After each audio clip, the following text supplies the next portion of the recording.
এর আগে সংবাদ মাধ্যমে বেশ কয়েকবার দেখা গিয়েছে যে শ্বশুরের হাতে বোমা খুন হয়েছে। শক্তিপুর থানা বেলডাঙ্গা 2 বাঁচড়াতে এখানে তার উল্টোটা হয়েছে। বৌমার হাতে শ্বশুর খুন হলো।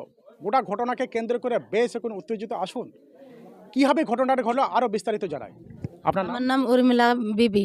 আমি ছাতের উপরে ছিলাম, যখন ঝগড়াটা লাগলো তখন আমি বলছি কি তুমি ঝামেলা করো না, কেউ নাই বাড়িতে, আটকে মরে যাবে মানুষটার, কেউ নাই, আমরা আমাদের লাহারেই আছে, বাড়িতে মেরো না, তুমি চটির বাড়ি দিয়ে জুতুর বাড়ি মারলো দিয়ে তখন এইখানে লাগলো, মুখের গোড়ায় লাগলো দিয়ে জুতুটা সাইডে পড়ে গেল।